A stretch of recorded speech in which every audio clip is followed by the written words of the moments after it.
Oh my goodness. Oh my gosh. We're about to go full Macintosh. No, We're What? back. Do, do it's you, an old internetism. Don't worry about it. don't worry about it. Oh, okay. You don't you he can't you full Macintosh can't hurt you. You don't know you never heard of him. It's fine. Uh What do you mean? Macintosh can certainly hurt her. No one's safe. He's out of prison. My yeah, goodness, what the hell? he escaped the clutches of Anita Sarkeesian and did better than her, which is hilarious. That is the funny thing about Full Macintosh, isn't it? The second he split away from the epitome, the definition of a greedy grifter, he started doing much better for himself. That's hilarious. Yes, it is. But anyways, speaking of another grifter, we're back. The Gramuglia returns, part 2, Gramuglia Harder. And this time, not we're not dead this time. Yeah, no. However, there is one thing I just need to vent to just a little bit before we get started. So I guess skip ahead or whatever if you don't want to hear this. So the Halo show was put onto Netflix, and it is doing unfortunately well. By some force of evil demonic magic, it is seeing an uptake in not only in views but also people thinking that it is good, which leads me to believe that there is a non-zero chance that we might get a season 3. And Oh God, yeah, there might genuinely be the hypothetical of Netflix just funding season 3. I hope to whatever god may or may not exist. I hope to Satan, if he exists, that this never happens. It's probably gonna happen. God, It's kind of sad, the idea that it turns out that show did bad, not because it was just actually bad, but because it turns out it was on the wrong goddamn channel.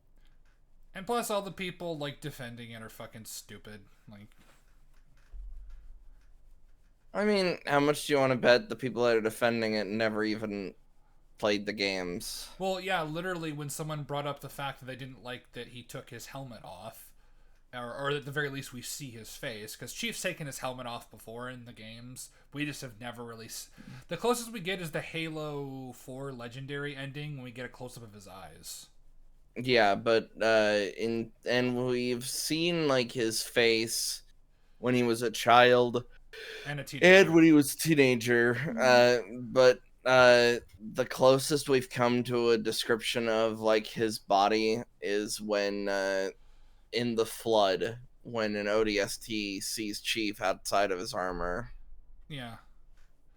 Um, but the comment was like, yeah, I don't really care that like he took his helmet off. Then someone unironically said, "This isn't a video game. This is television." What? And it sent a wave of hot rage through my body.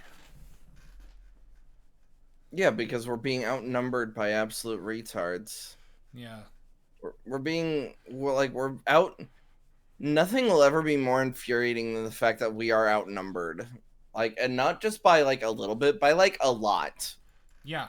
And And it it's really does make me think that like the idiocracy scenario might genuinely be real, just because these people breed faster than us too. it it is honestly unfortunate because it's like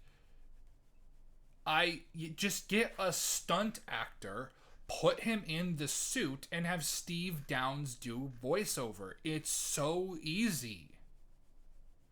Or if you don't want to have Steve Downes do a voice, have what's his face do the voice, the guy who played him. And if he wants to show his face, you say, "I don't care."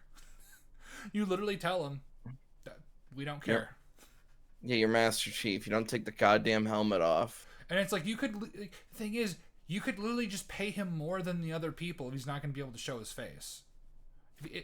Fine, whatever. If you need to have... I always thought that was sort of like the sacrifice so they wouldn't do that. Like, I originally thought that's why Pedro Pascal was being paid so much for The Mandalorian, because he was basically being given a bonus for the fact that he's not going to be able to show his face the entire show. And then the last episode of season 1 happened. Yeah. I don't know, Pedro, what's his name? The guy who played Master Cheeks, as Fringy so expertly called him, because we see his ass. We didn't need to see Master Chief's ass. We didn't need Says you. We didn't need to know. We didn't need to see Master Chief have sex. I don't even think his dick works. I'm not sure. Does it have anything to do with the mission? I would imagine it might actually. I would imagine it might work. I don't think it's ever. Is it ever explicitly said that all of like the augmentations take away the sex drive? I would imagine they would. No, but they're psychologically conditioned that they wouldn't see the point in that. True. Which even in the show, they're psychologically conditioned. Like, that's kind of why I made I was joking, but at the same time, it is true. What would having sex have to do with the mission? True. But the thing is, this is after Chief takes out the microchip in his spine, and he starts appreciating everything in the world, like art and the sights and the sound. What does that have to do with the mission? Well, shut up. Be quiet. Oni kidnapped all those kids so they wouldn't, and threw them to the chopping block of all those augmentations to stop an uprising. Like, that was going to set us back to the Stone Age. They don't get to appreciate art. I'm sorry. It's a war crime to the vast degree, but it's the reality of the situation. Well, even then, I'm pretty sure Spartans can appreciate art in the actual games and lore. I'm pretty sure, because it's not like they don't have senses of humor or personalities or wit or interests or hobbies.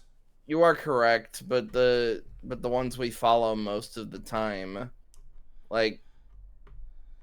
so we follow Chief most of the time, and since he's just like a soldier through and through, that's why he doesn't really think about this kind of stuff. But when we are with someone like William, Kurt, Kelly, or we're with a bunch of the other Spartan 2s, they realize quite a lot. And hell, even in Halo Legends, the one that discovered their Flash clone, they do have an appreciation. They're not mindless automatons. Which is what the Halo show is trying to portray them as. But enough about that abortion. Let's get to another abortion. So this is roughly where we were last time, because this is like a week afterwards. So yeah, so let's finally get into it. Montage. The idea is that when two images are presented in sequence, the okay, we've actually already been here. Let's no.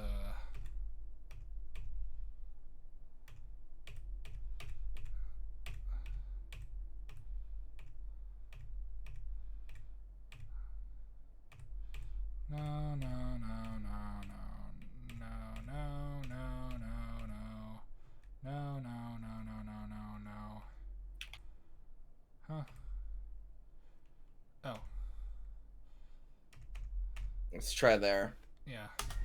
Focus on that one example, and by the time he stops criticizing that example, you, the audience, have already forgotten what the person he was arguing against was actually saying. Okay, I know. Hold on. Or full argument in its entirety. This is a core tenet of Mahler's style. Create a substitute argument based on an example. Focus on that one example, and by the time he stops criticizing that example, you, the audience, have already forgotten what the person he was arguing against was actually saying. No, like that, because we pay Because Mahler actually hopes that the person watching his videos actually pays attention to what's being said. And because we do pay attention, we know exactly what is said. Patrick Willems says that it's a plot hole in Alien, because that's what the text was about before he zoomed in, was why doesn't the acid go through the ship? Then Mahler points out that that like they actually state that in the film. Willems is incorrect, and by saying that like Mahler is hoping that you don't remember the point is absolutely stupid and just flat out incorrect. And I realized we skipped ahead a little bit too much, but I don't care. I don't care. You call it unprofessional. Maybe it probably is, but it's giggly tits. I don't care. It creates a substitute argument in the mind of the audience that No. Mahler can then deconstruct and break down. Just call him a liar. Just flat out call him a liar. Do it, coward. I mean, yeah, we've called you a liar plenty of times because we're not afraid of you, Anthony. Well, and Anthony has lied. So Yeah. His video on plot holes was so poorly constructed that despite the positive ratings on the video itself, an overwhelming proportion of top comments are in disagreement with him. Other arguments Mahler makes in this video, though, are less compelling than the Willems one. Take this, for example. A fan base will always appreciate a good new video, but once you have time to discuss it, videos with awful argumentation stop playing music over shit that isn't your own thing. That isn't. I have it turned down, so I wasn't even paying attention to his background music. Yeah. All right, hold on. Yeah, it's literally like nor at balance v for that gay ass name. But like, stop. Nor et blanc v. Noir, sorry. I mean, it's French, and the French aren't people, so why should I respect their language?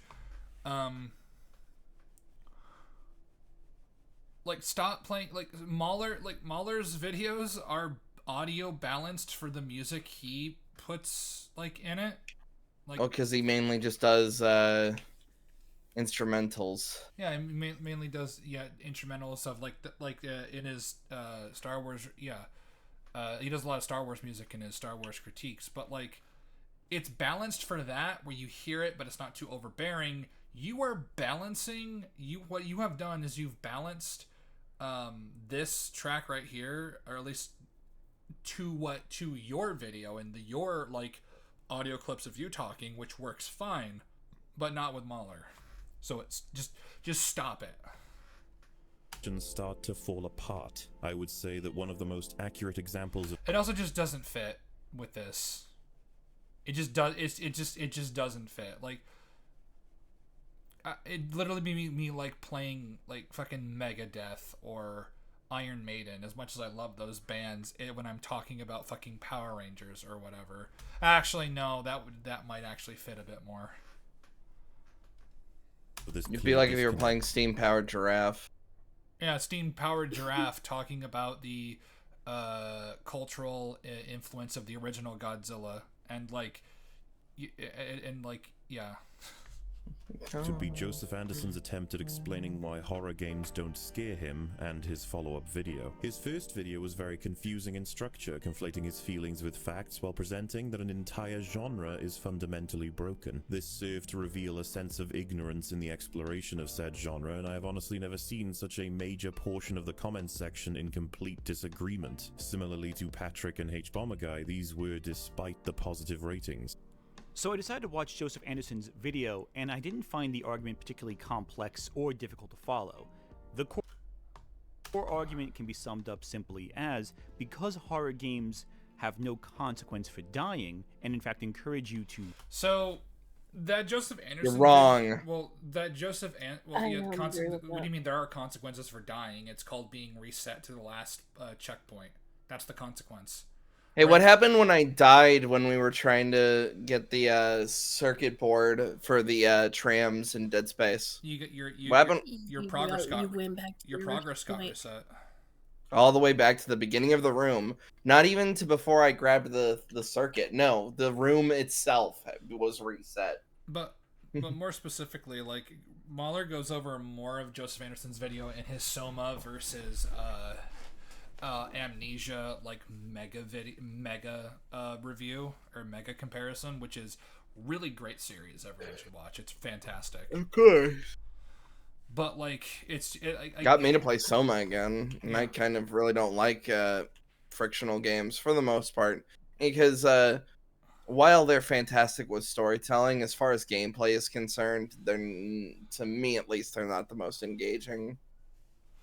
It's long and like the walking and the rent is because Amnesia is like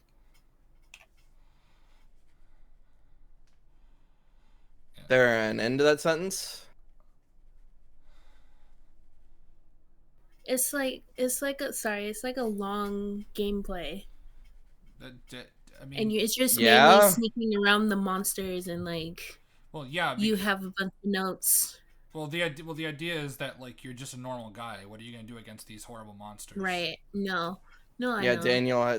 Daniel does not have the means of defending himself. Whereas, like, which works with Amnesia, but does not work when games try to just do it, but not understand the point of it. Like in Resident Evil 7, when it's like you are armed and yet you can't do anything to the monsters. So what was even the point of giving you the gun? Yeah, at least isn't with Alien Isolation. Don't they explain like the alien's hide is too tough for the weapons they have, It's which is dumb. really stupid. Because fucking wasn't it Hicks's shotgun managed to like kill a couple xenomorphs and it was just a normal shotgun? Yeah, the idea that it states in lore is that it's not using the same hollow point explosive tipped caseless rounds that the pulse rifle and the smart gun use. When it's like, okay, that explains like maybe why the revolver doesn't work, but like Shotgun. Hicks just had a shotgun. Yeah.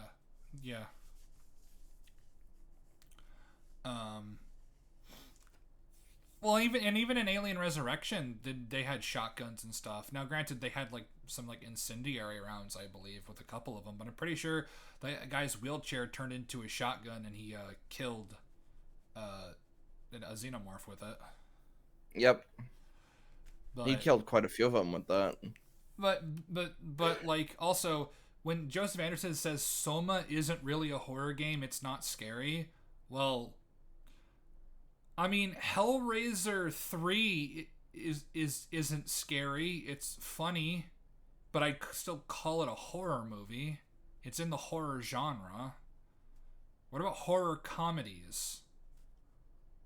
Evil Dead. Evil Dead is a horror. Yeah, like specifically Evil Dead's 2 and Army of Darkness and Ash vs. the Evil Dead as well. They're horror. They have horror elements to them, and they're very much structured like horror. Well, Army of.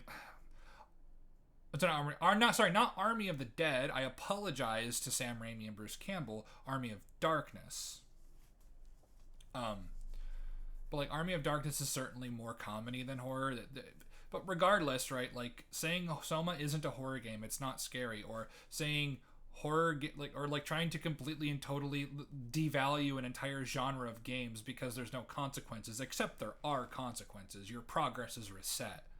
Like are we gonna say the same thing about first-person shooters? Like in Call of Duty, you get shot and you die and you go to the next checkpoint. Well, this takes me out. This takes me out. This isn't. You want to talk about a game? I was gonna say you want to talk about like games that have like no consequence. Then we'll talk about something like True Crime New York or True Crime LA, where essentially you can just hit continue, regardless of if you passed or failed the mission. You can just hit continue and just move on as if you did it. I mean, there are plenty of visual novels where, like, regardless of whatever choice you make, it doesn't matter. So there aren't any consequences for that as well. Which annoys the shit out of somebody like me, because as somebody who likes to explore every option, if options have no consequence, what is even the point? Yeah. That's why the Telltale games always bugged me. But like, I don't know. It's like but the thing is, the arguments of saying that horror games don't have consequences is just like, is the game supposed to just, are you supposed to just have to start the entire game over if you die? Can you only play the game one time, and if you die, your purchase is now gone? Should they have never made horror games to begin with, which is really stupid? You mean it, like Hellblade Senua's Sacrifice, where if you die too many times, your save is deleted? No, I'm talking about like you die and you can never play the game ever again. No, yeah, I'm just saying like that. Like, does he want that because of the? Because I would find that rather annoying because that's what caused the infamous Jim Sterling 1-star review. Because he ran into a glitch and thus caused him to die X amount of times, and his save was deleted. And it's just like that's really dumb. Shouldn't. That's dumb. That shouldn't be an issue. Very. Yeah, you shouldn't. No game should like unironically delete your save at all. Even Fear and Hunger doesn't do that shit. And Fear and Hunger is like the cruelest game you could ever play. Retry levels again and again. Death holds no real fear. There's no real consequence for the monsters and horror in the game, and it becomes more of a puzzle than a fearful experience. Typically, a main character in a video game can't die. Sure, they can get ripped apart, impaled through the chest, blown up, all sorts of things, but they literally die, though. This is how video games work, Joseph, you fucking retard. Always come back. They didn't scare him. But this is the fault in the argument. It's like this applies to all video games. Like, where's the tension in Metal Gear Solid 3 when you're like sneaking around like a base? Like, oh, you might get fucking seen. If you get seen and you die, well, it doesn't matter. You'll just restart like at the last checkpoint or last point where you save. But alerts and deaths are literally tied to my mission, to the end ranking once I'm done with the game. Well, like, and then if I get seen, I might have to shoot somebody, altering my rank even further. Because if I'm going for the infamous Foxhound ranking, that means I can't kill anyone. Well, no, but there's no consequences because you just get to retry. There are consequences. You can't retry. You have to essentially like restart, not your entire game, but if you're like doing like as I was bringing up the infamous Foxhound run, especially on European Extreme, where getting seen is a game over. But pretty much any game is like this, where like. Or all games, like in Super Mario Brothers, you got hit too many times. Well, you gotta go back to the level, the beginning of the level. Well, what's the point? Yep, you ran out of lives. What's the point? Right. There's no consequences, except there are. Joseph Anderson's argument there are always is retarded. Consequences. Joseph Anderson's is as retarded. And the thing is, though, right? If like that constant repetition and like having to figure the puzzle out. If that takes away the horror factor, that is completely subjective. That does not mean that there is an inherent issue with horror games. Also, it means you've inherently stopped playing the game by its rules. If you think that the solution is to just hurl yourself at the problem like you're Tom Cruise in Edge of Tomorrow. Textualized within the game's world, sometimes it's a simple reload screen and you're good as new. Welcome to video games. Do you not know how video games are played? Of course he doesn't. Better, actually, since you've learned something to avoid that same death next time. See, it's because of the interactive nature that this doesn't work. When a character... it's really funny how, like, Mahler covers this video more in his, like, Soma versus Amnesia, and he's only pulling from, like, his objective video analysis video. Like, if you're gonna make Mahler the main point of this video, you should pull from other stuff than just like his more recent stuff. Or by recent, I mean the last 6-7 years. Which I guess isn't recent, but is in danger in a movie or a book, there's already a set ending for them. They very well could die in the scene that you're watching, or face lasting repercussions for mistakes. There's tension because every injury and every death is canon, where you're comparing two different mediums that operate differently. Video games are an interactive medium. You are taking an active role in pushing the story forward. Yeah, the story. Well, actually, to like even further it, the story can't progress without you. Exactly. A movie like will go on with or without you, like you hitting the play button, or whether or not you're even there to view it. Exactly. A video game, that's you that's got to go down the scary hallway. Yeah, and it's like, and it's like, and that's not an issue with horror games. You would then just have to say that's an issue with video games as a whole, which is a stupid argument that no one would make. Yes, they would. In a game. Stupid people would make this argument all the time. You be quiet with your logic, reason, and correct thinking. Is a release intention instead of cranking the pressure even higher. That's not even necessarily true. Like there are plenty of times where there are levels, not even just in horror games, but like just in games in general, where like you are constantly, even if you fail over and over, it's that pressure, and it's that more or less self-imposed pressure of, I have to beat this level, I have to solve this puzzle, I have to do this to continue the game forward. If I want to continue the damn game, I have to make progress. Exactly. You hit a fail state and restart. Suddenly that monster that killed you isn't nearly as threatening anymore, since you've just experienced the reincarnation superpower of your character that you always knew was there, but may have blissfully ignored until now. Well, no, the threat is always there, always present, and the threat is factually as threatening as it was before you died from a gameplay perspective. Like, I don't even know what you're trying to do here. I don't God damn. Having to listen to one retard in another retard's video. Well, having to listen to two retards in another retard's video with Patrick. Imagine this happening in a movie. I mean, hasn't it happened? Like, Edge of Tomorrow is literally this, isn't it? Literally that, right? Yeah, it's Tom Cruise having to respawn so that he can defeat the aliens. Yeah. I'm sure there are probably other examples that I just can't really... The Until Dawn movie. Yeah, Until Dawn movie as well. Groundhog Day.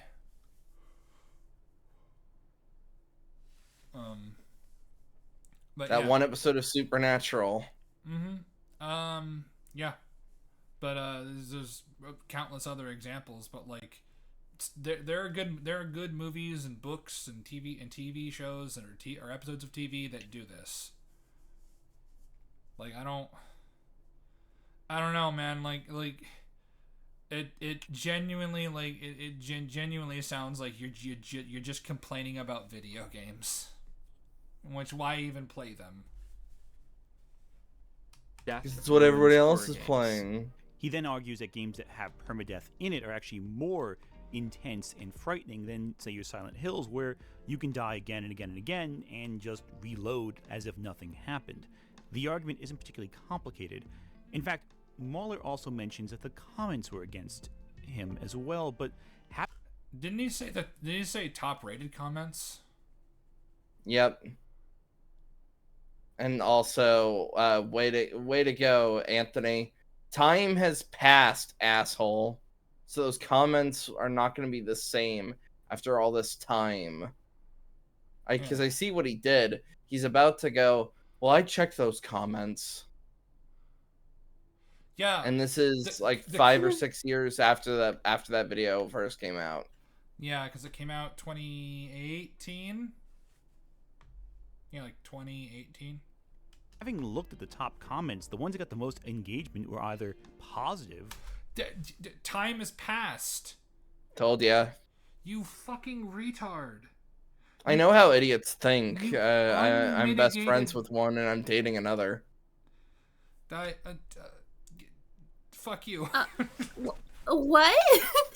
I mean, yeah, I'm kind of stupid sometimes, but don't worry about that. But, Don't just accept it. like, yeah, but like, it's like, well, see, you're thinking, like, it says 6 years ago. This video by Joseph Anderson was made more than 6 years ago.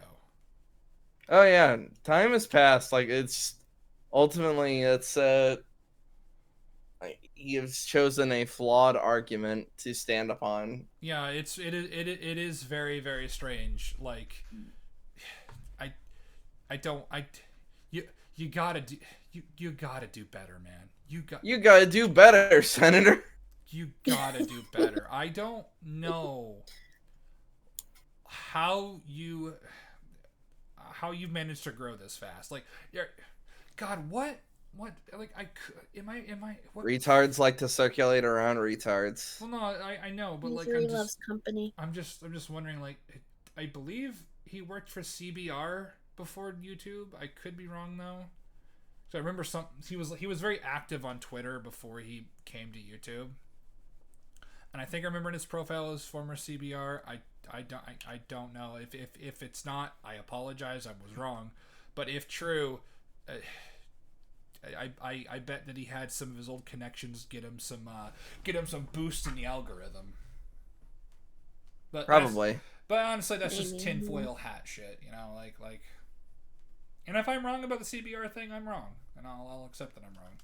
Or slight pushback on some points, but not really a full rejection of his ideas, as Mahler implies. I don't know if Mahler just didn't get the argument or demanded something more complicated, but the video is pretty simple. It's I gotta go back to hear what Mahler said.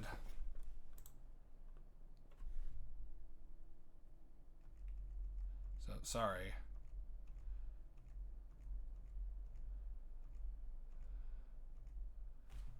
To reveal a sense of ignorance in the exploration of said genre, and I have honestly never seen such his examples of this clear disconnect would be Joseph Anderson's attempt at explaining why horror games don't scare him, and his follow-up video. His first video was very confusing in structure, conflating his feelings with facts while presenting that an entire genre is fundamentally broken. This served to reveal a sense of ignorance in the exploration of said genre, and I have honestly a major portion of the comment section in Patrick and H Bomber Guy. These were despite. Son of a. I don't know why it wasn't working for you. Yeah, okay, but like, so what Mahler is saying is that it's confusing in its structure, not because of its arguments, but because he's trying to like use his subjective feelings to like say an entire genre is broken, and you have to like do that. Like, that's the confusing part. Is like why horror games don't scare me or aren't scary, and it's like, okay, and he's using his own personal feelings to try and justify like making objective statements. That's the confusing part of it. It's not that the arguments themselves are confusing. It's just that what Joseph is trying to do and how it's structured is confusing. So, way to go. Way to go, Tony. Way to go. God damn it. Pushback on... Son of a... I hate Watch Together, man. Pushback on some points, but not really a full rejection of his ideas, as Mahler implies. I don't know if Mahler just didn't get the argument or demanded something more complicated, but the video is pretty simple. It's very straightforward. It's a very basic take. And it looks like Mahler is deliberately misrepresenting the comments, or over time, the comments have become kinder to this video. Oh wow! What? So we have two options: Mahler is a liar, or time has passed. Hey Anthony, you know what? There's this thing we experience at a constant rate. It can only really move forward, because, or at the very least, we can't experience it going backwards. Time. Yeah, time has passed. Time has passed. It has no choice but to pass. Exactly. Like it's. Yeah. So. You fucking retard. It's unclear which. Though, if you ask, No, it's not not unclear. It's not unclear. You fucking lie. Like literally, It's not. you don't have the balls to call Mahler a liar. You're just too much of a coward. Do it. Call him a liar. Just fucking do it. You know you want to. Also, don't just act like it's some clueless fucking thing that time has passed, because it's been fucking almost a decade. Yeah. Mahler, he'd probably say his opposition creates the straw man, not himself. That Very often They do. Yes. Very often, yes. I mean, I don't think I've seen Mahler construct a straw man necessarily. There might have been some times that I'm not aware of, or I'm just misremembering. I'm not saying that he doesn't. We're not saying that Mahler doesn't have his strange moments of like bad arguments. His whole the entire saga of Avatar: The Last Airbender was fucking awful, and his takes on it were genuinely shit. I'd like to see that. And he decided to have a debate with Literature Devil, who hadn't seen it in like 2 years before he did the debate. Yeah, like regardless of what his actual thoughts on the show, it is bizarre that that's who he chose as his opponent. Why not ER, who has that show baked into his memory? Well, that's why one of the memes of EFAP is when they're saying that Avatar is shit, they're being chased by ER. Yeah. his opposition makes up and misconstrues things that he says, not the other way around. Patrick and many others like him are so woefully... What is that audio, dude? Like, what is that weird, like, audio thing? Like, did you fail to fade the audio in? You don't need to fade the audio in. Just simply stop talking, hard cut, bam, put the audio in. But no, because you've got to have 17 different audio tracks, it's always going to look fucking bizarre. Because you're a hack and you can't even do the basics of your job correctly. How?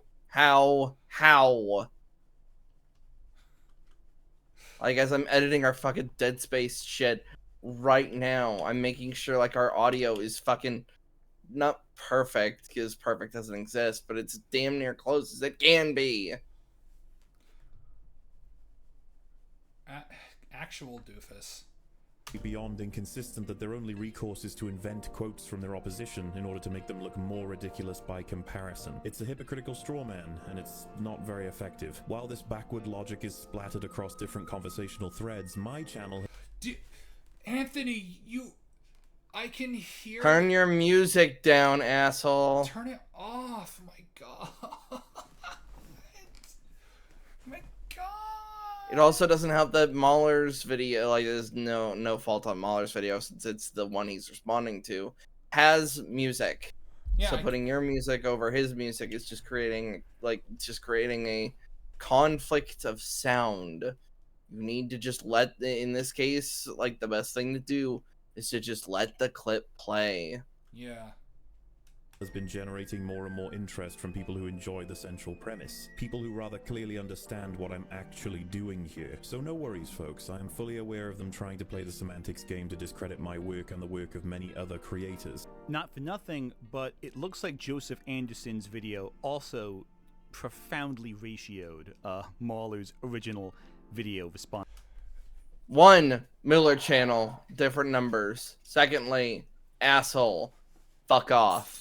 Oh my god. Like, argumentum ad populum, you fucking dumbass. Like, what does it matter? You understand that 99, like, there could, all of the videos on YouTube, 99.99% of all the videos on YouTube could be saying that the earth is flat. And then the 0.1% is saying that the earth is spherical. And the flat earth videos all have 1 billion views, and the guy saying that the spherical earth, that the earth is spherical, that video has like 1 view. Guess which one is correct? It literally doesn't matter. I don't know why this matters. I have no idea why this matters. And honestly, 203K for a VOD is not bad. And granted, it's been over 6 years, but like, that's not bad. That's not bad at all. to him. These are the kind of videos you end up with when you have a severe lack of self-awareness. But what matters is Marley wants... I agree, Tony. The videos you make are the ones that happen when you yourself don't have any fucking self-awareness. to say his arguments are based on objective reasoning, while conflating his opponent's reviews with opinions. Speaking of which, Joseph responded to the criticism Because they with an constantly fucking say, in my opinion. Yeah, they do. They constantly try and preface it. It's my It's opinion. a safety net every time. But more importantly, they're the subjectivity is implied crowd that are all art is subjective, and it's like, okay, well, if you truly do believe all art is subjective and that all opinions are valid, then you where do we stand necessarily? I remember I was talking to somebody, and I may need to go find the conversation, but they said that art can't be rated objectively, because if that was the case, no one would find Dragon Ball entertaining because Goku doesn't change. Well, that's not even necessarily true. Goku does. That's not true, actually. He changes quite a lot. He From him being that simple-minded kid to growing up understanding patience and knowing that not every fight could be won by just punching his way through, becoming a dad, realizing that sacrifices must be made, and then that he won't always be around. And then, of course, one of the biggest ones is going Super Saiyan is Goku, accepting his Saiyan heritage fully. Mm-hmm. He changes quite a lot. If anyone ever tells you that Goku is a static character, they are wrong. Yeah. extremely condescending video explaining that it is in fact on the viewer to figure out which statements he makes are subjective and which are objective. This absolves him of any responsibility in his own writing, placing the blame directly on the viewers. As a result, the comments section Wait a minute. Hold up. I just realized that, he showed the EFAP of why horror games aren't scary. He didn't play any clips from that EFAP of them responding He did to his not. points directly. You slimy little weasel. You slimy little while fucking then saying, weasel. while also saying, hey, it didn't change the fact that it got more views than them. He's an asshole. I don't know how else to state it. Anthony Gramuglia is a fucking asshole. And again, all of this is because he's big mad. And he only sees validation through numbers. Then congratulations, Anthony. The Transformers movies are more popular than anything you'll ever make because they made lots of money.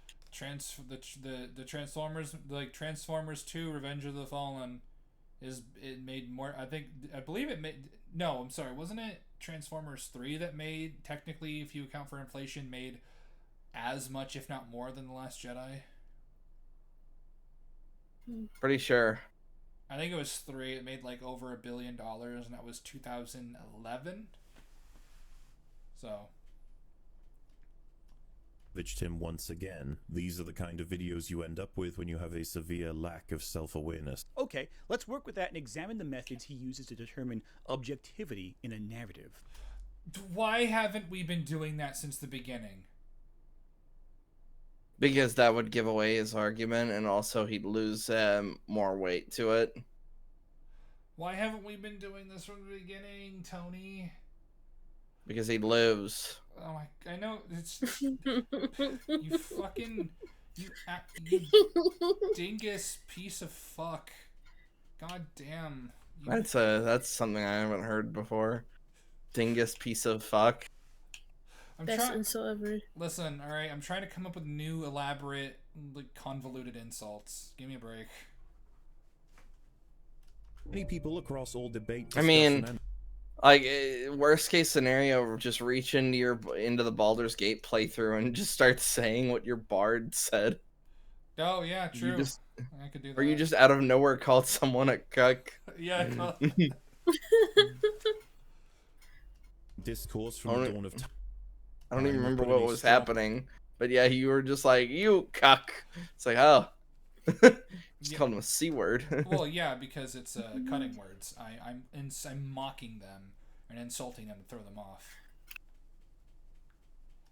effort to blur the line between subjectivity and objectivity, if not by malice or Hold on, I'm gonna restart that.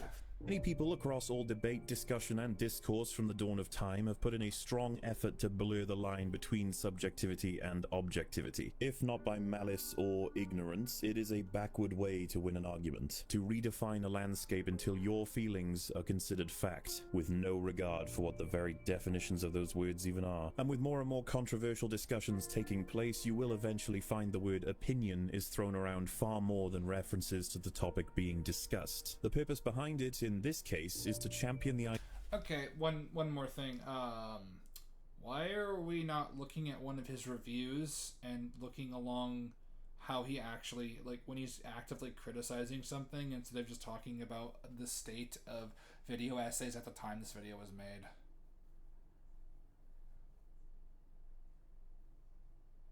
Does that be an argument? God damn it, you stupid bitch. When I inevitably make that anti-power scaling or the response to anti-power scalers, I'm going to be pulling arguments from videos. When they actually Oh yeah, when I eventually make my like artificial nuance video, I'm gonna need to pull from quite a lot of people. Probably that free run video that we tried watching a little bit ago, because now free run's getting added onto the pile. Yeah. All demons deserve extermination. Just saying. Wipe them all off the face of the planet. Idea that there is no such thing as good or bad content, that everyone is simply sharing their perspective. You know, the mentality. Oh of yeah. everyone- Here's another thing.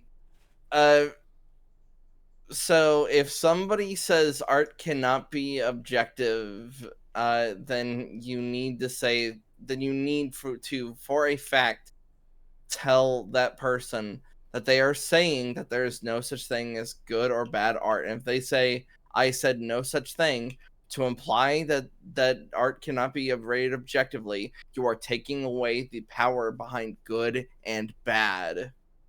Yep. You are taking away the objective narrative. The parameters of objective media criticism. You have essentially made all art worthless because it all has the same value. Yes. Exactly. The banana taped to a portrait or like the canvas. It's just as good as the Mona Lisa. Yep. Yep. And if they try to argue otherwise, that's when you would say, like, oh, what objectively makes it different? Yeah. What makes it any different? Yeah. Is one, would you say, better? Yeah. Gets a medal no matter what. Mahler argues the reason why people want to avoid saying things are objectively good or bad is out of some perceived everyone does a good job mentality. Yes. Which does happen. It happens quite a bit. Which, no, that's not why. They don't believe things can be objectively good or bad. That's what You literally just said the same thing. And thus, if you believe that, you then believe there's no such thing as good and bad art.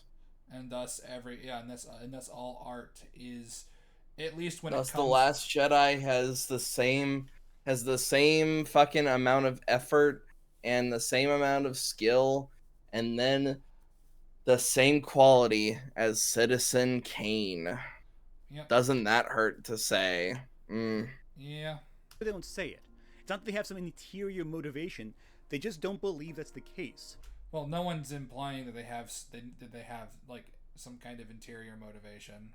They're just fucking wrong. Because they perceive good or bad to be subjective arguments. and they're wrong.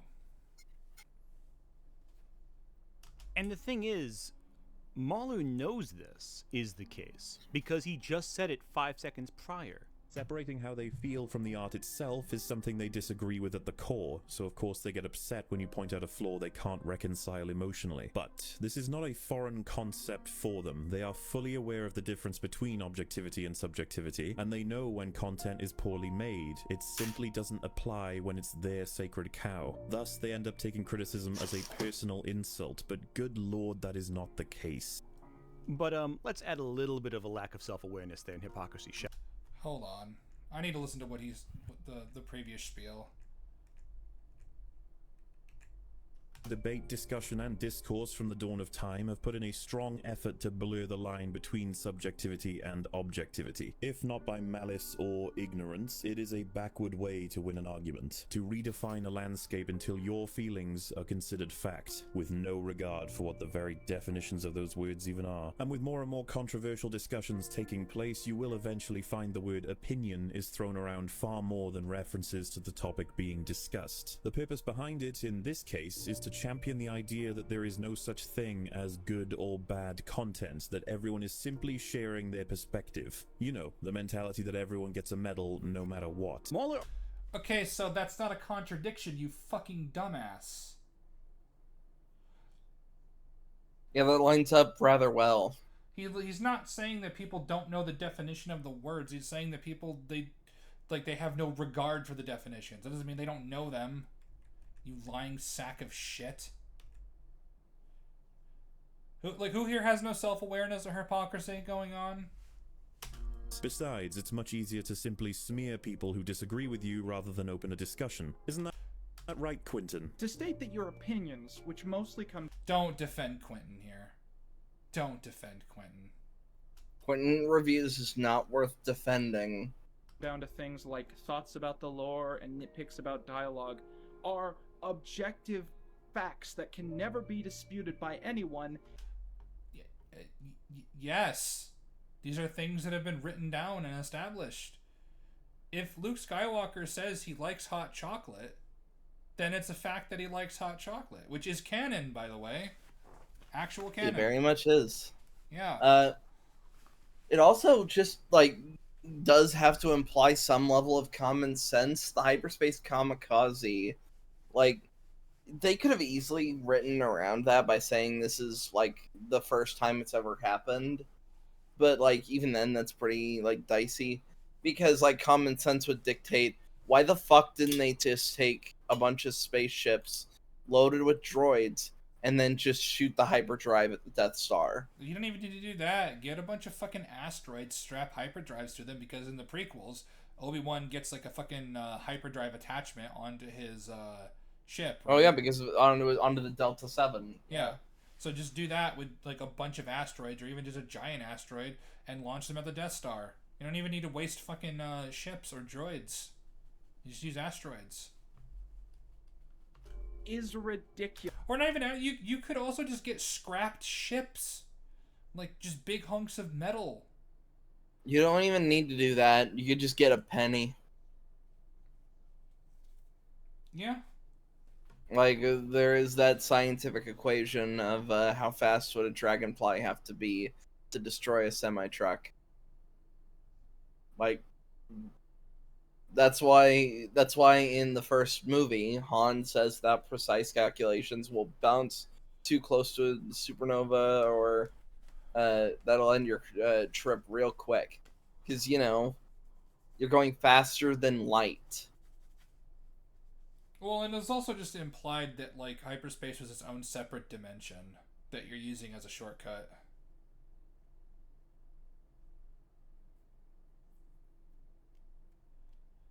Rather than actually literally going light speed. Yeah, good going there, showing him what's for by smearing him right back after you claimed he smeared you. Because he did. He did. Literally, that's a video that they responded to on, EFAP 6 and 7. Like, cause like literally, because like this was this which they did before. Like you didn't. This is the frustrating thing. Like if you like the problem is like, you know, if you smear me, okay, go fuck yourself. I'm gonna smear you. Except with Quentin. Quentin's being an actual piece of shit, and I'm pretty sure like you're cutting out a portion of that video just to make this point. That's not hypocritical at all. It's not. It really isn't. No one is under any illusions that Mahler doesn't give as good as he gets. Like that's always been a thing he's always admitted. So like, and plus he's also just showing evidence of Quentin being a piece of shit as well. Mahler has I had to grab something. Mahler has said plenty of times that you are allowed, that you should be able to clap back when somebody insults you. Just don't be the one who starts the shit. Exactly. But if they start it, it's open season. Yeah, it's god damn it, fucking Tony, your research, your construction of this video is so fucking awful. It's so terrible. Because if you actually watch that TRO video with Quentin, like, it's genuinely like Quentin actually just flat out lies. He actually just lies about Rags. Also, like, need I fucking remind the internet, like, especially like our side, that because we disagree about a fucking movie, you know, something that, as much as I state like this because of it wanting this to be my dream job, is ultimately inconsequential to the universe continuing to move forward. Like, they called us Nazis.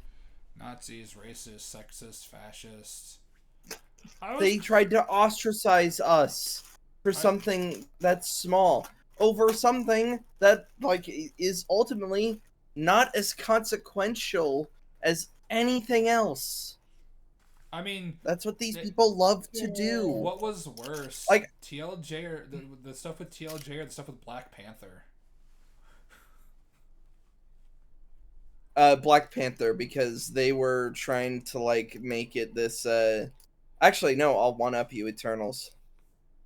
I wasn't. I checked out at that point. Eternals, like, remember, they were like, this film's going to save lives. And no one fucking talks about Eternals. No one. Exactly. No one even. I'm pretty sure only Fringy's the only one that remembers Eternals happened. I remember it because I'm one of like the 5 people, Max and Slur included, that have seen Eternals, and Ninja actually. They didn't acknowledge the Celestials sticking out of the planet until there was a background joke in She-Hulk that I believe it's blink and you miss it, so that doesn't fucking count. And then Captain America: Brave New World. Yeah, that's. The kind of videos you end up with when you have a severe lack of self-awareness. The point of a review is to argue your point. Jesus Christ, that cut was awful. Holy shit, that was bad. He's not a good editor, man. Like, if you flubbed, start it over. He doesn't have time. Oh my god. Bro. Fucking. No, when Jeremy Jahns does this, like, jumping around, right? Like. That's because he's taking out his breaths. He's taking out his breaths, and, like, he's, for the most part, like, not he's. God damn it. To convince the other side that you are correct. Rather than say something is objectively bad, they try to convince you that their opinion that something is bad is accurate. That's what he does. what is the point of spending nearly 6 hours saying that Doctor Strange in the Multiverse of Madness is one of the worst films that has ever been made it has ever been made, like, in the history of cinema? What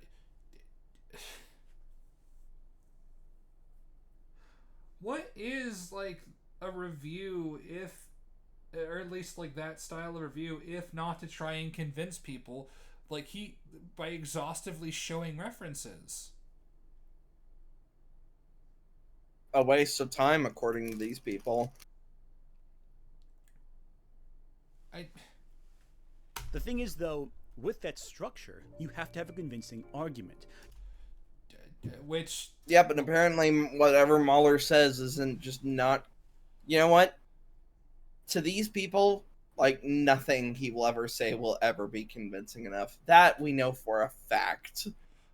Okay, so Tony, so what you do is I hope we can bring up some of Mahler's actual videos of his critiques to look at how he says things, like, and how he presents the references, and then I would hope that you would then disprove them. You would then bring forth the effort to pull from what he's talking about and say, well, actually, no, this, that's wrong because of this, and this. Because one of the big things Mahler has always, like, even in his video, it's like, yeah, no, I'll show, I have the references, I'm going to show them. You have to be able to convince the other side that you're correct. And to do this, you must use detail that is compelling. To use an argument that is compelling, based on evidence that the other side might find convincing. I mean, so that's what he does. Like, honestly, I don't think he has to convince people as shit. If he shows the evidence, the evidence speaks for itself most of the time. Yeah, I'm pretty sure. I'm pretty sure he presents the evidence of what he has come to the conclusion of, and if you don't, if you disagree, you disagree, and if you don't if you don't think that's valid, you don't think it's valid. It's like, well, then, whatever. I'm moving on. Like, some people just won't be convinced by evidence. Show a flat earther evidence that the earth is not flat. They won't listen to it most of the time. Yeah, because these people are morons. Just end of fucking story. Exactly. Like it's you like you said, you present the evidence, you let it speak for itself, and if the person doesn't accept it or agree, well, whatever. Like, it's there. Examine it yourself. When analyzing if a film is good or bad, It's just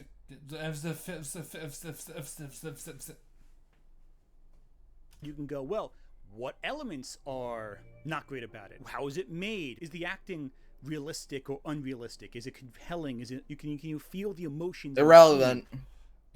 You're going over all, which Mahler does go over all of these things, by the way, in his videos. Like, he does go over those things. Is the script consistent? That's his whole deal. So are you gonna? So hopefully now you're gonna pull from his actual critiques. Something Mahler particularly has a thing about. Of course, but you have to then analyze those objective details and then look at the side and say, what does this mean to the audience? How does this impact the audience? How does it impact the greater narrative? He goes over those things. Yeah, he does that. He goes over those things in extensive detail. And that is a little trickier. Let me give you an example right now. This bookshelf, this one right here, all of this. I don't care. It is messy. I have a lot of books and I don't care. Ton of space. Does this mean I have objectively a bad set? Well, no. It communicates the message I want it to. Actually, yes, it kind of can. If you're it all depends on what you're trying to get across. If you're trying to come across as an intellectual, then the fact that you have, like, Pokemon and Frankenstein's monster and very multiple copies of the same fucking book, because I believe during a previous video we found out that he has like 2 or 3 copies of Darth Plagueis. Let's see. Not to mention that some of the books are on their side. That's very unprofessional. But at the same time, if you are not going for the super duper professional film reviewer, like what we would do, like I don't think we would mind that really. We'd be like, all right, so you've got stuff that's misaligned. Yeah. Talk about the thing. But he's the one who brought it up. Yep. Because, like, honestly, personally, I didn't really care how your fucking bookshelf was, right? The sideways books bother me. Yeah. Like, if you're gonna have a bookshelf, use it properly. Like, don't let, like, it's bad for the spines of the other books to let them basically be used as a fucking stand. But the thing is, right? It's like at the very least, whether it's intentional or not, you try to present yourself as an intelligent media critic, and look at your background. Indicate a casual, slightly chaotic, disorganized, well-loved bookshelf. I always hated how super organized some reviewers are with their bookshelves. Like I watched a lot of Book Talk growing up, and they always had these like color coordinated. I don't care.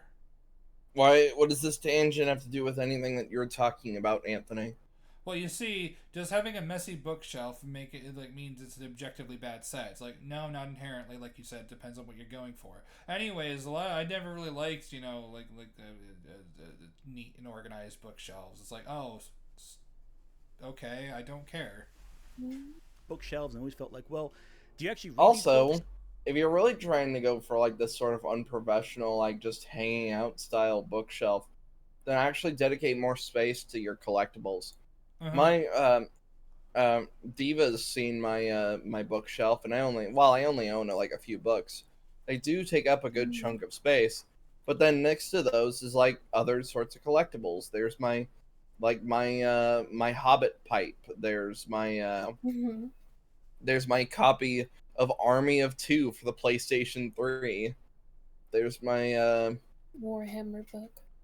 yeah, there's like my codexes and that kind of stuff. And then like the crane I have for just dedicated to Max, the Warhammer crane. Like you just there's a way to get all of this across. Hell, my own room is just scatterbrained with a bunch of other collectibles and minis. It all just depends, you stupid moron. And also, what does any of this have to do with anything? Yeah. It's like if you take the book out and just read it casually, are you just like disrupting the flow? Do you have to have is it more decoration than function? Shut I mean, up. I could neaten up all these Get books to the if I point. really wanted to, but I don't really want to, so I'm not going to. I choose not to. Not out of negligence, but out of a choice. Because you're laziness? Because I read these books and I take them off the shelves a lot, and it's going to get disorganized in 5 seconds anyway, so might as well have a loose assembly of where they are. So you're no. You put them back where they go because that is their spot. Do not let your bookshelf fall into disarray, you hack. The only objective detail here is it's not organized. It is your subjective opinion if you find that cozy, familiar, distracting, annoying, irritating. Why didn't you use an example from a movie or a show or something or a story? Why does this feel like a jab? Because remember, like during the Star Wars video where we did spend a good 15 minutes just tearing his set apart. This was made before we responded to him. Oh. Yeah. But like I don't I don't know. This is just a really bad example. This is a bad comparison. Really bad. Whatever. It is. That's your opinion. But the objective detail, bookshelf is messy. See how that works? Now to expand this to a film, tons of Oh my god, why didn't you just start with this? Is your audience so unimaginably retarded? Actually, yes, they are. Moving on. objective details litter a shot. But it's your takeaway that makes them matter to a critic, and thus to an audience. You have to then convince the audience that your interpretation of these details is correct. It's not about participation trophies, it's about Nope. impression. It's not about interpretation. Interpretation implies like a subjective matter of seeing the art when it comes to objective analysis. It's not up to interpretation, it's up to what was on screen. Yeah. It is a plot hole. It is an objective fact that King Ghidorah in Godzilla vs. King Ghidorah, when Mecha King Ghidorah comes to the past, it is an objective. It is a fact that is not up for interpretation. That the fact that either Ghidorah, that you have two of the same being exist at the same point in time. One of them would have to disappear, and if one disappears and vanishes, regardless of what happens, if it's the one at the bottom of the ocean that's one at the bottom of the ocean that's laying dormant, or the flesh bits for Mecha King Ghidorah, regardless of which one disappears, Mecha King Ghidorah either can't be built because there's no King Ghidorah to build it from, or all of the flesh bits from Mecha King Ghidorah just go away, and the plot isn't resolved because Godzilla isn't defeated. There is no interpretation. The rule has been broken. Doesn't matter. Doesn't matter. You could not care about that. You could say, well, I don't interpret that as a breaking of the rule. No, it is factually 100%. You actually look at it doesn't matter. It does not matter how you feel about the situation. No, it doesn't. This is just how it is. Yep.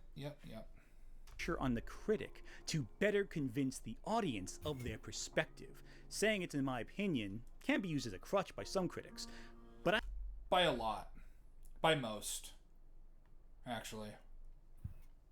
I like to think of it more as the idea that by saying it's your opinion, you have to convince the other side that you're right. If I disagree with you, I'll be sure to disagree with you vocally. So, what you're saying is that opinions can be objective. Okay, I agree. And I have. Now, at this point, Mahler references both The Room and CinemaSins as being quote-unquote works of art that people generally accept are bad. Participation is now enough to celebrate quality. Oh my god. Everybody who was in the race now gets a first place medal. It's as if they no longer want to recognize how well the goal was completed or how shockingly it was failed. Of course, this doesn't apply when talking about The Room or Birdemic. Or how about CinemaSins? It is very difficult to find anyone who declares CinemaSins is a channel of quality. However, CinemaSins is a form of art. He has transformed the original content for a different purpose. Surely whether his work is bad is purely subjective. Of course, I don't see it that way, but what I'm trying to show is that they do use objectivity as a scale when it suits them. Which is true.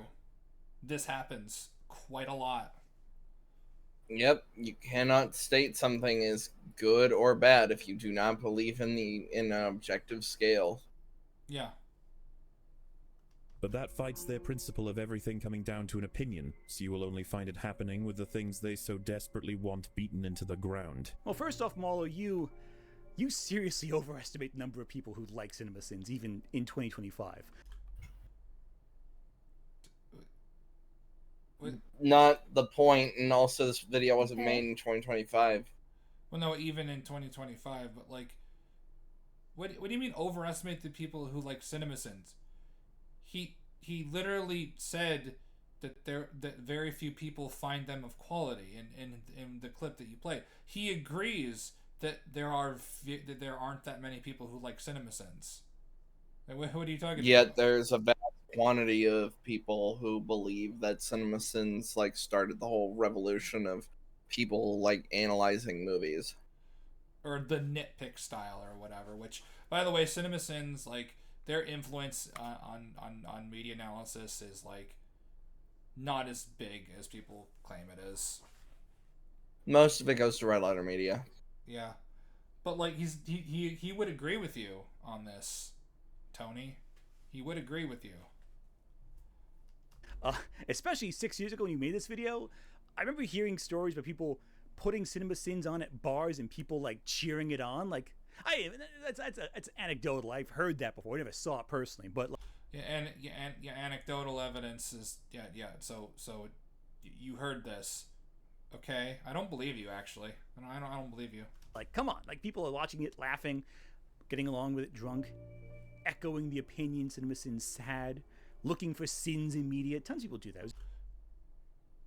That's just how it works. Like, if we were all like hanging out at my apartment and just drinking our asses off, and we just threw Nostalgia Critic on, we would be laughing our asses off because Doug is fucking hilarious, and our standards have been lowered because we're drunk.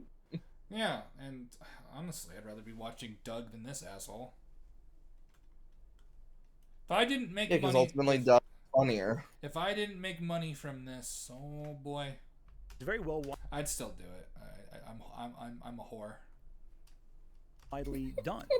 There is no contradiction in saying that some people see that as compelling. They make an argument, and people can either be convinced or unconvinced. I'm Who are you talking to? personally unconvinced by it.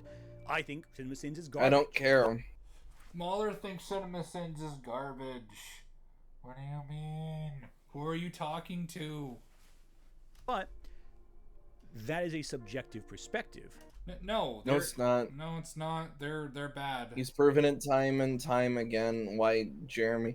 Well, at least it's not as bad as Cinema Wins. Because if you want to talk about like who they've proven is worse, at least oh, what's his fucking name? I used to know the name of the guy who hosted CinemaSins. It's Jeremy. But yeah, Jeremy versus what is it? Lee. Adam Lee, yeah. That hosts Cinema Wins, who's just unironically a fucking idiot. Yeah. Here's the thing. He says nothing. I think it was in the Puss in Boots Wins versus Sins. Somehow, Cinema Wins managed to fumble and fail and lose to CinemaSins in trying to praise a good movie. How do you do this? Yep. Be Cinema Wins. God. That's how. On the objective details provided. But since you brought it up, let's talk about The Room for a second, shall we? It's a cult classic because of how inept the film is. Yeah, it's bad, and we like it because it's bad. I did not hit her. It's not It's her. true. Not true. Oh, It's shit, not. I did not I hit did her. not hit her. I I did did not. Oh, hi, Mark. Oh, hi, Mark. It's a demonstration of the incredible technical skill it takes to make even a mediocre film, by showing what happens when very few of those technical skills are present in the making of a film. What a story, Mark. And yet, What a despite story. these shortcomings, the film is still widely regarded, widely referenced. It's Because of how bad Because it it's is. so fucking bad. It doesn't matter. What do you mean? Tommy Wiseau couldn't even pick which camera to film in, so he grabbed both an HD, like, digital camera and a film camera and put them on a rig to have them be filmed side by fucking side. more widely referenced than, say, the Academy Award-winning film Shakespeare in Love. Who cares? It doesn't matter. What matters is the It doesn't, Oh my but God. it makes him, as long as it continues his point of utter horseshit. But by the way, that fucking spiel, like the thing that you fucking hated, all the things you hated about Tross, and a lot of them were valid, and I did agree with at least some of the things that you said about Tross in our video. I mean, like, at least from what I remember when we responded to that one, you know, I agreed with some of that stuff, but like, you were using objective reasoning. You were pointing out factual errors. You were being objective. Because, unlike Shakespeare in Love, He wouldn't believe you. Yeah. people actually enjoy watching The Room. It doesn't matter. Irrelevant. That doesn't matter. I enjoy watching The first Guyver movie. Kinda, yeah, a little bit. First Guyver movie isn't good, and you know it. No, I agree. It's shit. I do enjoy watching it. Like I enjoy watching it with friends. I love Batman and Robin. Batman and Robin, yeah. We'll do it. Batman and Robin is fucking amazing. Batman and Robin is awful. Batman Forever can fucking die. You did not like that movie. No, I didn't, because it's such a contradicting tone of like here like all these like really like these like serious, honestly pretty decent moments when he's just Bruce Wayne interacting with Alfred and Dick and like and everything, but like when he's Batman or interacting with Jim Carrey, or you have Jim Carrey and fucking because I'm not gonna call him Riddler because he's just Jim Carrey, and Two-Face being the Joker for whatever reason, like all this goofy shit that constantly contrasts with each other, where at least with Batman and Robin it's consistently goofball cornball horse shit, aside from like a couple moments here and there with Bruce and Alfred. And then like a deleted scene that completely goes against the entire point of the and theme of the movie. Yeah. Despite both being over 20 years old, one is in the conversation while the other isn't. In the conversation for how bad it is. On April Fools, Adult Swim, I don't know if they still do this, but they would play a marathon of The Room on April Fool's Day. I don't think they do that anymore. Oh. On a side note, I remember It'd be funny if they did. I remember April Fool's Day. They were gonna. It was in 2012. They were going to play The Room, and then I got probably the best surprise ever, and it was Toonami had come back for one night. Oh, that's cool. Oh, it was so good. I was so excited. I was so sad when I had to go to bed. Because you just didn't want it to end. I didn't want it to end, and it did so well that they brought Toonami back. I mean, which can only be a net positive. Someone has uploaded entire entire Toonami blocks up on YouTube. Like actual like dates from like specific. God, I remember like the famous transition when Ed basically went from his smaller form to his much taller one. But then like everyone remembers when he went to his cursed phase and he had a face. You mean Tom, not Ed. Tom, yeah. Yeah. God damn. God, remember when because he went from his smaller phase to his bigger phase. Remember, it was like the red goo was consuming the ship. Oh yeah. Yeah. Which, by the way, because I haven't talked about him in a while because I haven't really watched him. Fuck you, Smud Boy, for back-talking Toonami and like downplaying its influence on introducing anime to the West. Like, genuinely go fuck yourself. What? When did he say that? This was years ago on like the Smudcast, and because he like streams, like he was streaming like every single day it got buried. I can't remember, but it's like, oh yeah, it's Toonami with them constantly like changing like dialogue and stuff. They're like, I mean, yeah, that sucks, but that's more along the lines of like how it was back in the day, which is unfortunate.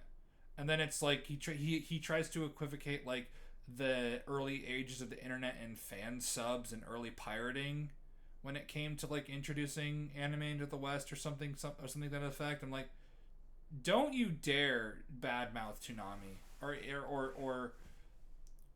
try and minimize its impact on an entire generation. You cannot say Toonami had no fucking influence. You cannot say that.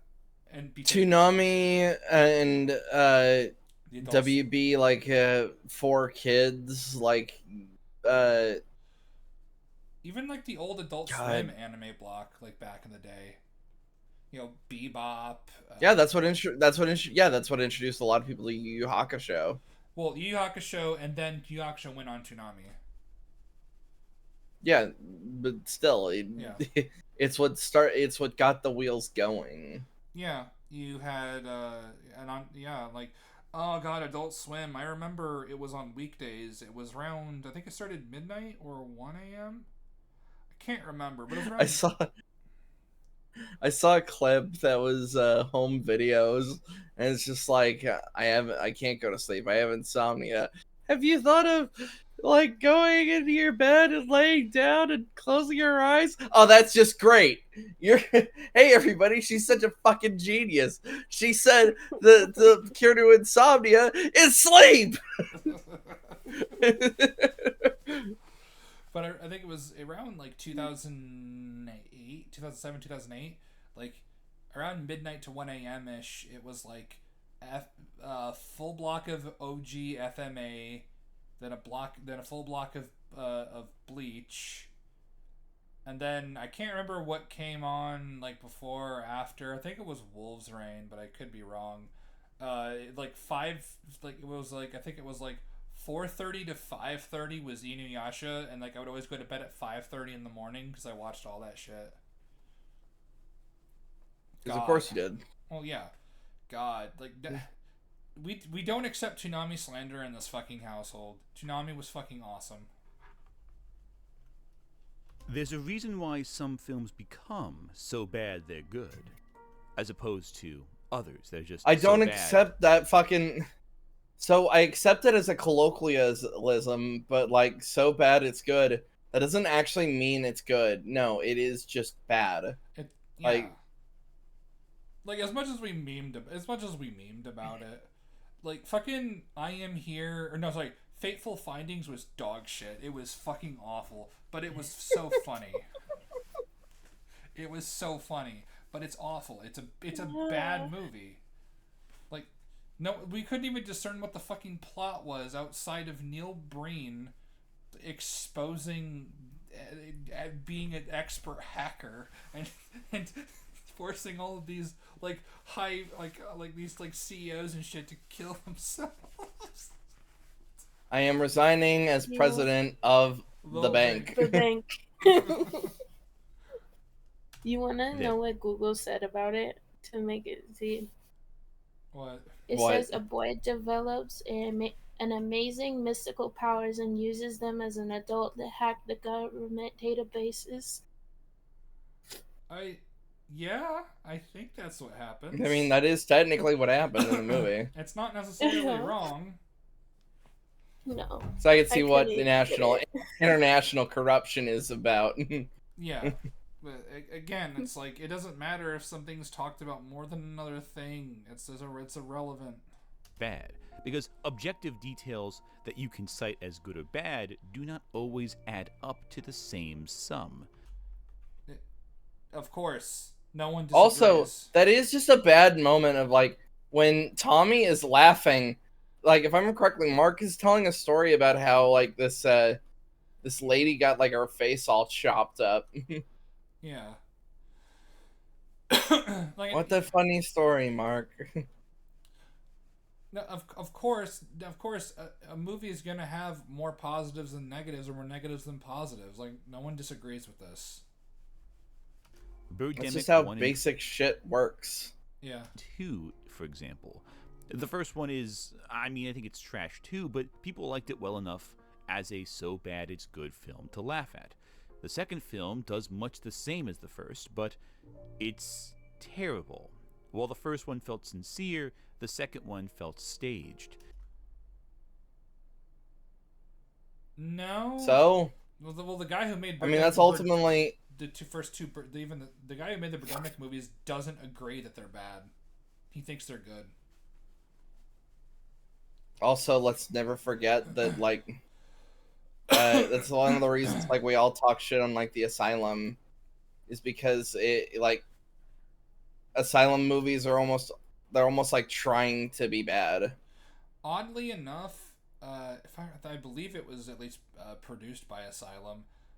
Fuck, what was it? I can't remember. I completely forgot what it was called. That's why we make fun of Sharknado. Sharknado movies, like they are definitely trying to be bad. Z Nation, that was it. Z Nation is actually pretty decent overall.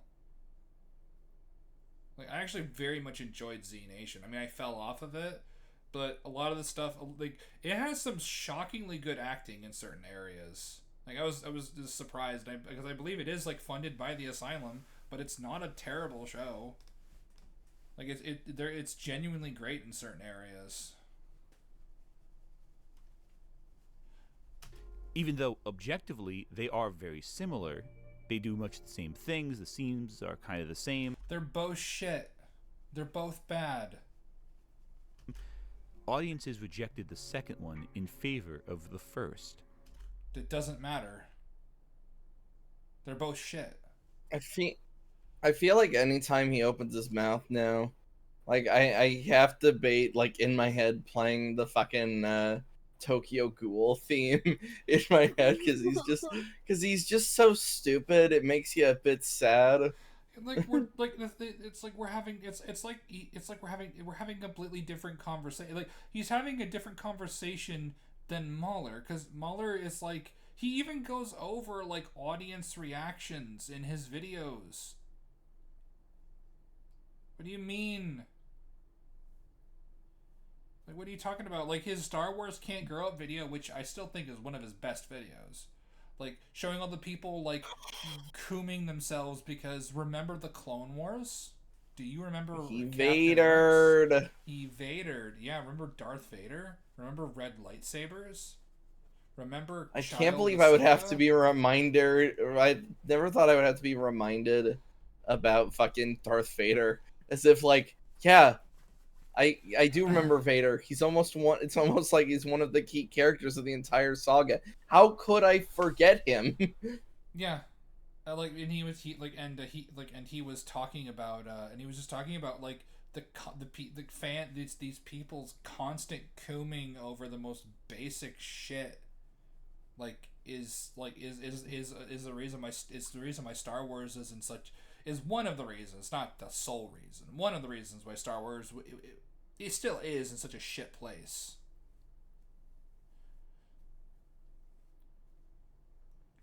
And like he goes over audiences' reactions to Quantumania and Multiverse of Madness, and how people are rejecting the MCU now. People don't like it anymore. But even if he didn't talk about the audience shit. Yeah. But even if he didn't talk about like audience and the reactions, guess what? The things would be bad regardless of what the audience thinks. It genuinely, when it comes to the quality of a thing, what the audience buys, believes, or thinks does not matter. At the end of the day, it can be an interesting thing to look at. Something like the MCU that was once so beloved, people are more and more are turning on it more and more, except for Thunderbolts. Even Thunderbolts didn't really make a lot of money, comparatively speaking. I'm sorry, what movie are you talking about? Thunderbolts. What movie? Shut up. Oh, right, the new Avengers. Oh, that movie. Oh. Why didn't you say so, Jay? Shut up. But no, with like even the new Avengers didn't really make that much money, all things considering. But no, like it like it's always, yeah, like with the MCU, it's always interesting to see that more and more people are rejecting the MCU. More and more people are starting to realize, or starting waking up, the MCU hasn't been good in a very long time. Hasn't been good in years. I mean, what, Miss Marvel... Why people still complain to this day that, like, they shouldn't have killed Tony? Yeah, like, what was it? She-Hulk had utterly terrible ratings. Miss Marvel had terrible ratings. Didn't, like, Daredevil Born Again, didn't the ratings, like, drop significantly after the first episode? I'm not sure, actually. I never looked up. Like, I actually kind of ignored Born Again almost completely. Well, yeah, because watched episode 1 and stopped watching. You watched one episode's too many. But like I refused to like watch it was it. like in the middle. Like I never finished the episode. I meant to say that.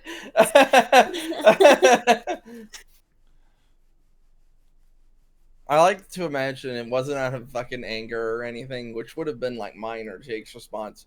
You just went, "Fuck this," and then just got bored. You know, again, audience rejecting or accepting it doesn't matter. They're bad. We can argue as to why, like the lack of sincerity behind the project, just repeating the last film's moments, but this, I think, ultimately proves that a pure objective cataloging of what happens in a film isn't enough. That's not what we do. It's not just what happens. We're not a catalog. We talk about why it doesn't make sense because we paid attention to the previous movie. Yeah, it's not just about cataloging the events. It's whether or not those events make sense and are consistent. That's liar. You need to ask, subjectively, how did this film They really do think this is all we do. You? No, you don't. I'm sorry, this. You need, that's like the most famous thing from Birdemic, the fucking coat hangers at the horrible birds.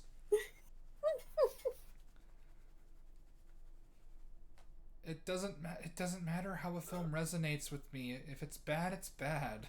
For example, it's my opinion that both films, Birdemic 1 and 2, are unwatchable garbage. That's true though. That is true. That is true. Enjoyable only by people filtering out the best bits. True. I've seen. They are unwatchable. Yeah, they are unwatchable. But that's my opinion. Your opinion that has been informed by the content that which you have consumed and have deduced via the information given to you by the movies. So it is your opinion, but it is based. I don't know, not about you, but for me, it was my opinion has been formed based on the facts and the references given to me that I do not like these movies. Because opinions are not inherently subjective. Which, by the way, Tony, you kind of agreed that opinions aren't inherently subjective earlier, but that's beside the point. And I could probably convince you of this by just making a montage of all the boring driving scenes when nothing happens in the film. I won't because I don't want to waste your time, but I could. Man, that was a good movie, An Inconvenient Truth. That is it. An Inconvenient I'm Truth. myself a car that's environmentally friendly. The problem I have is that Mahler conflates summary with review. Are we on a fucking checklist, man? Because that's another fucking bullet point. They think that all we're doing is just saying what's in the movie. Okay, so this is how. So I know that he has to have had he has to have had to have watched one of Mahler's videos. He has to. He has to have watched one of Mahler's reviews. Because it is not just a summary. He gives the events and then he goes over in excruciating detail of why these things don't make sense. As is the case when he shows nope, it's just a summary. Montage of critical errors in misrepresenting scenes in films and gameplay mechanics that he's done in the past. I think I should be clear in saying that anyone, including myself... Fix your fucking audio. Holy shit. My fucking god. You have over 100,000 subscribers. And when you made this video, I believe you had 70 or 80,000. Hold yourself up to a higher fucking standard. Jesus Christ. This fucking Bush League shit. Likely in this very series of videos, will eventually, in their lives, create bad pieces of content, and it can be assessed for a conclusion. There are plenty of ways to determine it. Let's start with getting facts wrong. That would be a big one. We open up in the 1970s with two characters that have... Oh my goodness, he's correcting... Bring up the one time that he brought up, not the one time, the time that Mahler has fucked up, and he's admitted that he fucked up. Yeah. A plan to share weaponry to communities surrounding the area with Wakandan technology because of the struggle that persists. No, it was set in 1992. What's wrong with you? As far as I'm concerned, plenty of these show an opportunity for a backstab to activate, and it comes across as the game falling asleep. Don't you know that the Jester robes are immune to backstabs, you hack? We then see the Hulk has been transported directly to Camartage. No, it was Sanctum Sanctorum. How can you call yourself a critic? Yes, these are a few moments of several in which I get things wrong. Do you know why? Because there is objective information that I failed to research correctly. I made mistakes in the art I created. My work is therefore flawed, affecting the overall objective quality. Oh man, how are you gonna do this, Tony? Oof. This is possible when you understand probably fairly easily. Objectivity exists in art. These are objective errors, sure, but they're also just summation. What does that mean? So first off, Anthony. So first off, the example of Dark Souls 2 is him going over about how a mechanic of the game doesn't work and how he got it wrong because, like, you know, with the jester robes and stuff are immune to backstabs, right? But that wasn't a summation with the Dark Souls 2 thing. And he posted clips of him getting things wrong. In the summation. Here's an idea, Anthony. Play clips from Mahler's actual reviews, you fucking anus puncher. Like what are you doing? What are you doing? Genuinely, what are you doing? Wasting our time. Yeah. But we're gonna not tonight, but by hook or by crook, we're watching through all of this, Wyatt. It doesn't offer much perspective on the films or games he's talking about. Then watch the videos he's referencing.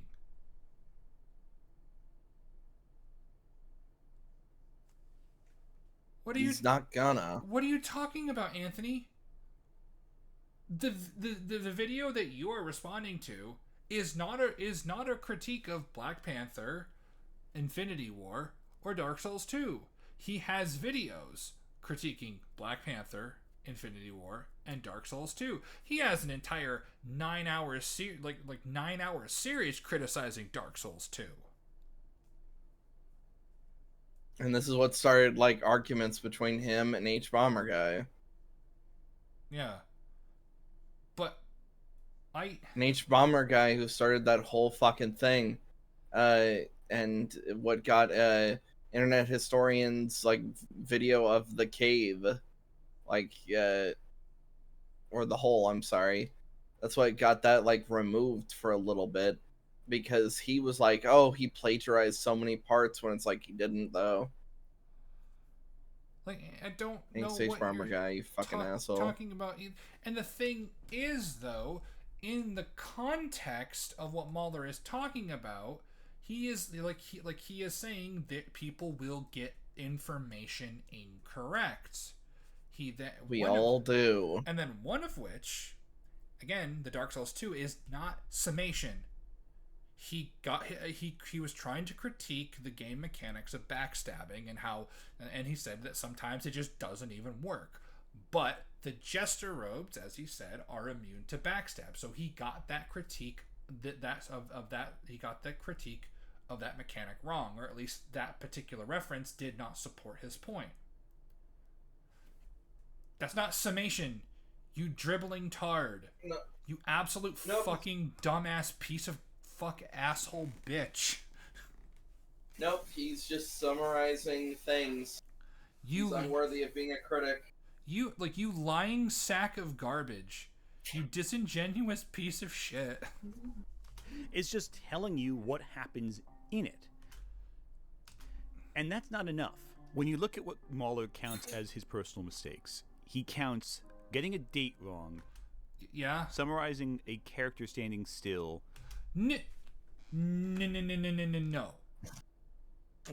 He said that ultimately the game is falling asleep when he's trying to backstab them, as if that the game is just not paying attention when you're in the proper position to backstab. He got that wrong because he didn't realize that a item of clothing negates a part of the fundamental game, which, by the way, I don't like that, actually. I don't like the fact that there's just a piece of clothing that can negate backstabs, when backstabs are just a crucial part. And if you're doing just PvP shit, wear that, and then congratulations if you're like you just made sure that your opponent can't do a part of the game. It's that you are a liar, Tony. You're an actual fucking liar. You played a clip of him critiquing a mechanic, which is not a summation, by the way, and also, like, he referenced the videos in which he got these wrong. You could have gone and watched those videos, because I've seen all of the videos that I've referenced multiple times. And let me tell you, in defense of Dark Souls 2, Scholar of the First Sin is not a summation. Like, the entire section about Dark Souls 2's atrocious hitboxes and all of the reference to that, that's not a summation. That is not a summation. God. And the Hulk landing in a building as his big mistakes. They were examples of mistakes, ones that he, at the time, got a lot of, were being constantly corrected on. And especially the Black Panther one is a pretty big fucking mistake. It literally tells you the date, like, before the scene starts. Yeah. So that's a pretty big mistake. But that's not analysis. He's not saying it's analysis. He's saying he is saying that he has gotten objective information wrong. He's not saying it's analysis. You're saying you're saying that he's trying, like, that's what you're trying to do. Because you're a liar. There's nothing really to that. If those details were changed and if those details were different, it really wouldn't change the core arguments. He's selecting these because they're non-essential, small details that he can point to. No. The backstab one is not a small detail, and neither is getting the date wrong, considering it blatantly fucking tells you the date. Like, yep. Say, look, I got things wrong too, without...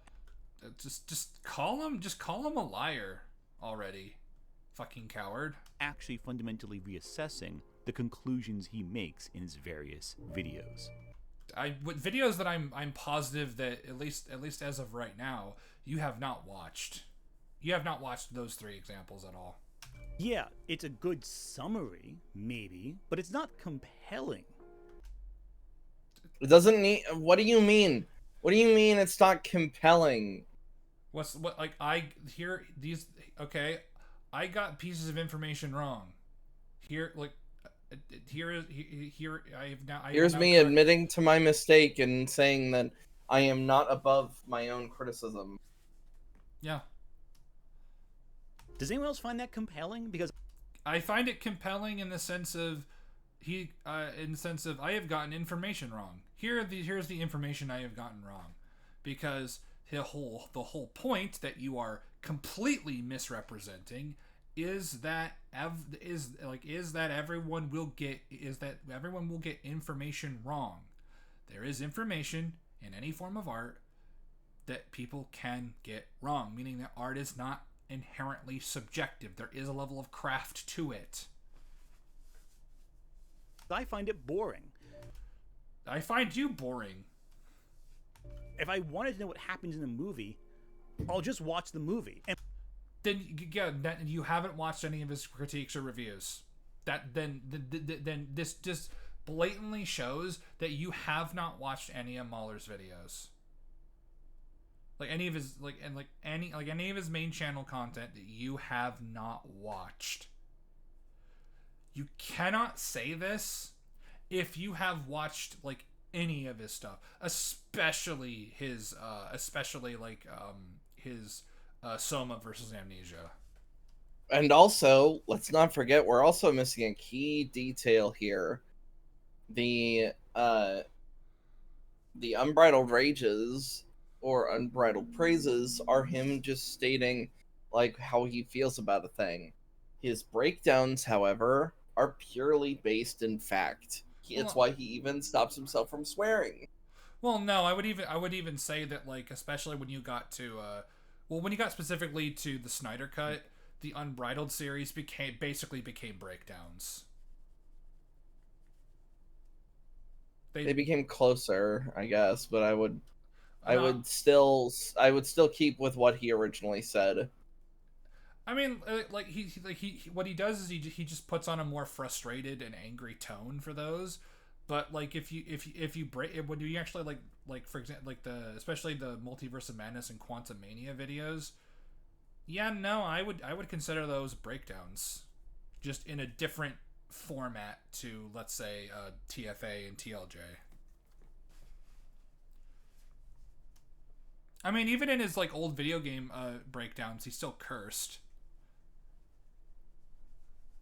Well, it was what he established when he did his breakdown of Last Jedi was when he's like, and I believe even in part 1 of TFA, where he brought up how there will not be as much cursing. Well, that's because kids want it. That's because the people who watched his videos wanted to show that to their kids. Yeah. But he said like the TLJ Unbridled Rage was rushed because, you know, he wanted to get it out like as fast as possible. Mauler, thankfully, is better than most at the summary game because a lot of people online just summarize episodes of shows or videos and movies and they call it a day. That's the extent of their analysis, and it's boring. It's lazy. It doesn't give you a perspective on the media. It's just a lazy...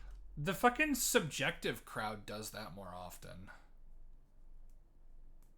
Like, I don't know how many times I've watched a history of Power Rangers, and it's just Linkara telling us what happened, but not explaining why the thing is good or bad. Now, that doesn't necessarily say that he doesn't, because he does, like, at times, but, you know, this is something like Linkara did, or, you know, what I used to do, and I fucking hate myself that I used to do that shit.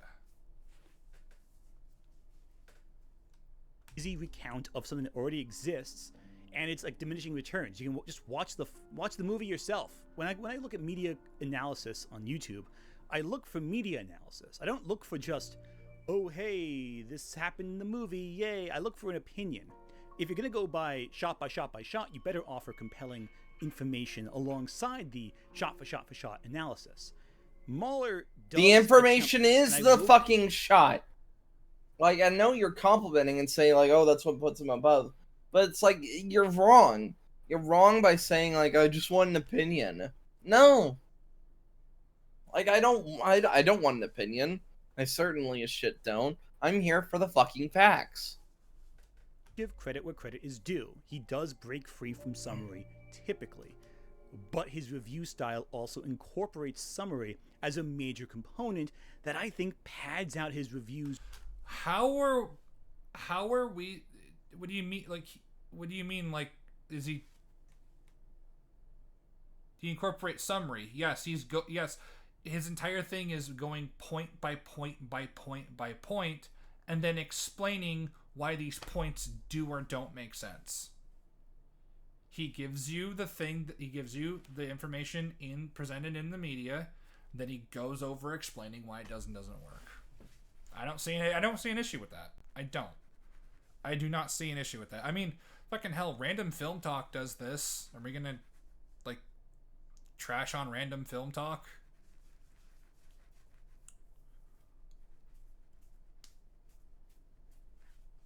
With I don't know who that is. He's the guy with the crunk as his avatar. He's been on several EFAPs. Oh yeah, dude, he made like a 7-hour video praising Spartacus Blood and Sand. Okay. Yeah, he's based. Redundant information. It's not redundant though. Or how is it redundant, I should say? It's not that his reviews are long. I have long videos. So does H Bomber Guy, who he criticizes here. And really, so does Quentin Reviews, who has them all beat with his length. Oh, hold on. Hold on. It's not that his reviews are long. I have long videos. So does H Bomber Guy, who he... That's the video I was talking about, by the way. Oh. Like, because like, plagiarism in YouTube. Look who's there. Yeah, because H Bomb makes some good videos, but he makes some shit videos too. Yep. H. Bomber guy, who he criticizes here. And really, so does Quentin Reviews, who has them all beat with his length. I 42. It's not that I don't think. So I think I'm not saying that that this isn't too long. I just don't.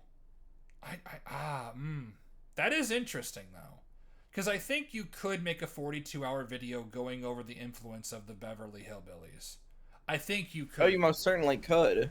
The issue is that it's Quentin. And therefore, like, he's like, it's always gonna make you squint your eyes and be like, how well did you actually cover this? But you know, maybe he did a fantastic job. He could have done a fantastic job. Yeah. But I think the problem is, it's not compelling. How is it not how are his arguments not? The issue, like, so this is the issue that you're doing. You're not providing any references from Mahler's critiques in order to convey your points. So in a way, you're not demonstrating at least not yet anyways, but you're not giving the evidence to make your own compelling argument. You're just saying it's not compelling because he gives summary. And even in regard to Mahler's errors, there's many more he's not acknowledging. User Domo3000. Oh, this guy basically made a bunch of basically made a video responding to Mahler's Dark Souls 2 critique series. A bunch of videos. I wouldn't know, because like that's the series that I haven't really paid attention to, is Mahler's Dark Souls 2 review, because I don't play Souls games really. I play them, but then I'm just like, yep, I have gotten as far as I will actually give myself time to without having to dedicate a massive chunk of time to getting good at. Time to move on. And also, Tony, the argument is assuming that Mahler believes that the things that are listed in this video were issues. You are I don't know, you are very unsubtly implying that Mahler is lying right now. Put together a 2-hour video, over 2 hours actually, cataloging all the errors that Mahler makes in regards to Dark Souls 2. And while I could just play the entire video to show you what he gets wrong, he really goes by bit across the entire video to catalog every individual error Mahler makes.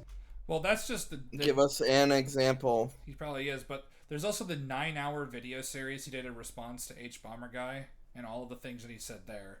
So even if he got the Scholar of the First Sins video, the last one in the series, all completely wrong, there's still like other videos in the entire Dark Souls 2 saga to actually cover. And this video really helped with me understanding Mahler's difficulties as a critic.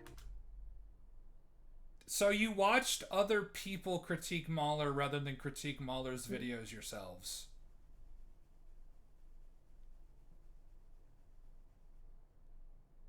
Yep. You suck at your job. You are actually terrible. Like you are actually fucking awful at this. My God. But when it comes to these people, facts are frustrating. Oh, okay. So we're not gonna play any clips from that video. Okay, cool. We're not gonna play any. Yeah, because he knows it would be torn apart. He would just say, "This is a better argument than you," and then move on. That's actually really funny. Is that like Tony is such a lazy fucking dumbass that he cannot sit down and watch any of Mahler's critiques, or like at least stuff that he's more familiar with. Let's say Multiverse of Madness, for example. He can't sit down and watch Multiverse of Madness and then watch Mahler's watch the Unbridled Cataclysm of it, and then just try and point out certain flaws. Or if you want to say videos that came out around this time, he can't watch his TLJ critique and then point out flaws in that.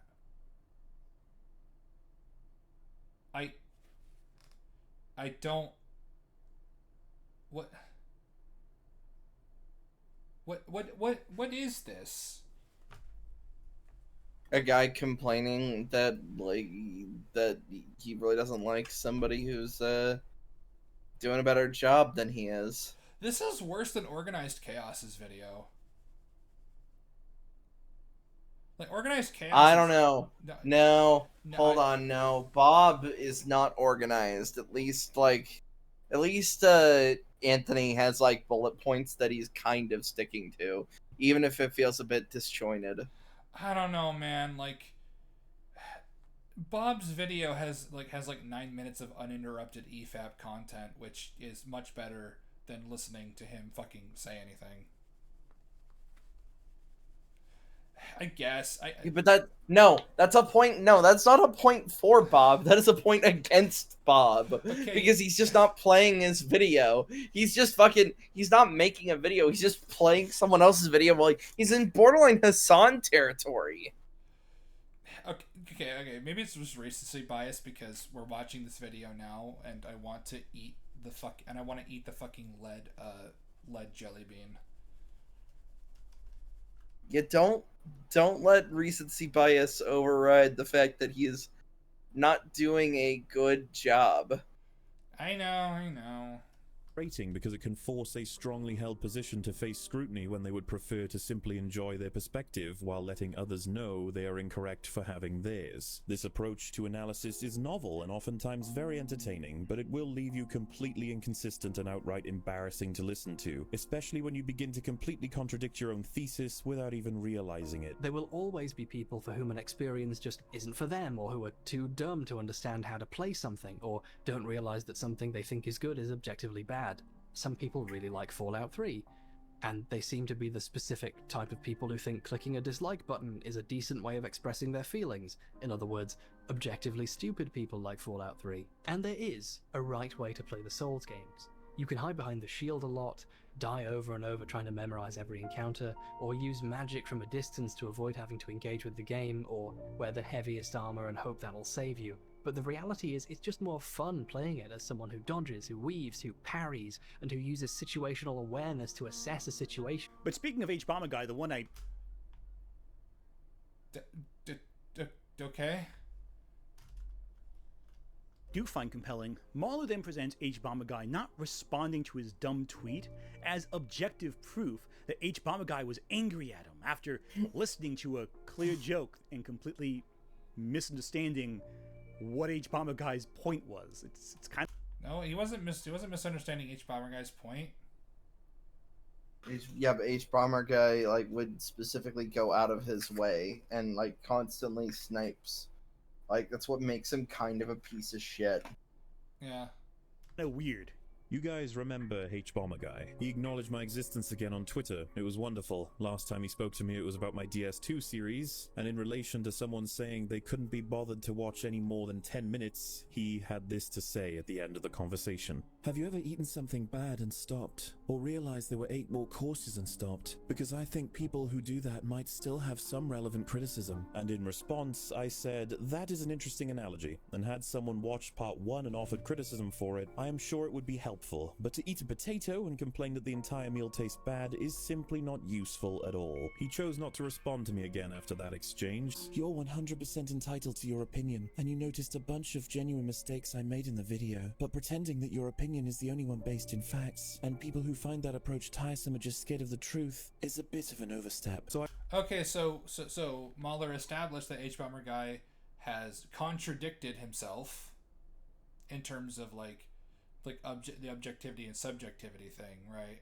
So, okay, Tony, how are you gonna spin this? I responded by asking why he's trying to make me look crazy by implying that I think my opinions are facts due to achieving objectivity. I don't think you're a bad person. I simply don't agree with your approach to video game criticism. It's a little immature to write as if you've achieved objectivity and I'm out to make you look crazy for it. And I'd recommend, chilling out. Lol. I guess it's easy to win a fight with an opponent made of straw. You are damn right, Harris. Pointed out a criticism of mine that was not valid as it was clearly taking a joke seriously. I responded that even if it were a joke, I provided context so Stop with the music. that viewers would understand that and choose to ignore.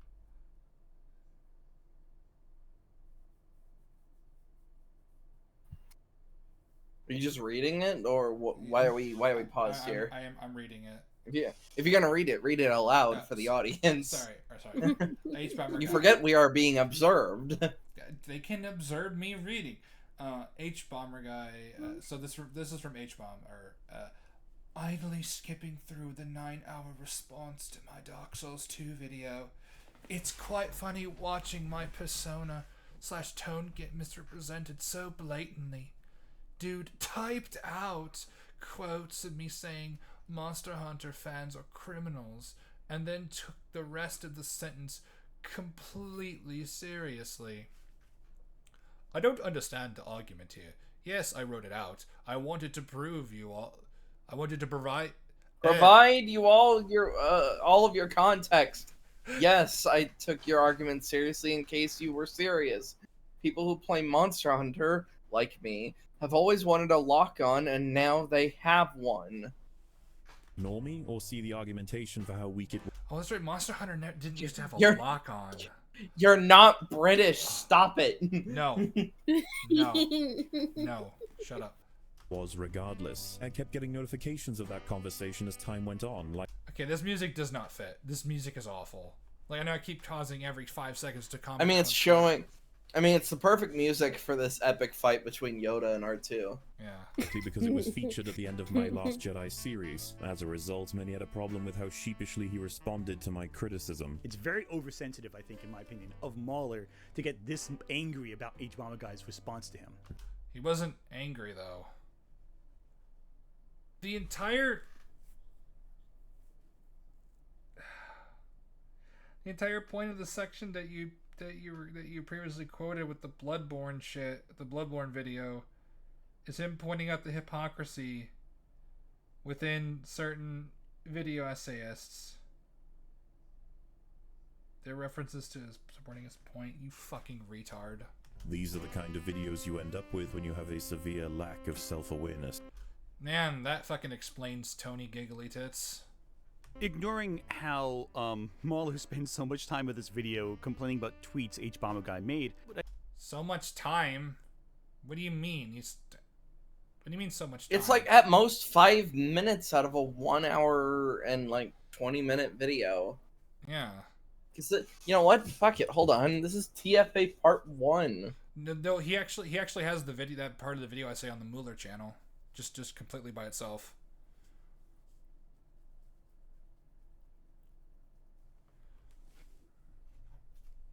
Yeah, but it's still within the grand context of it. Hold on. Well, he's only responding to the section that was uploaded to Mueller.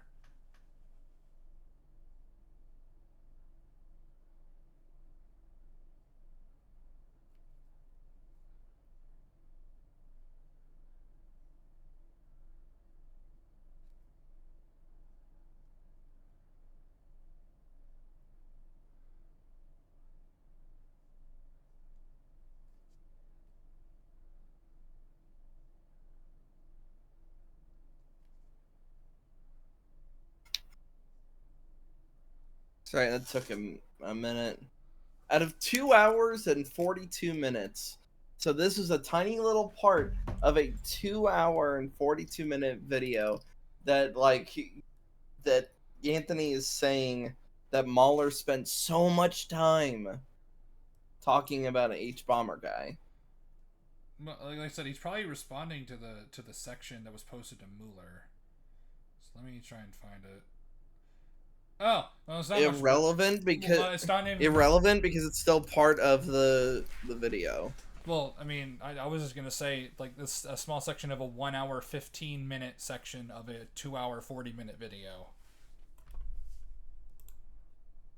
I find so strange. Oops. God damn it. What I find so strange about all this is that H Bomber Guy incorporates objective criticism into his work. Mauler has said this, though.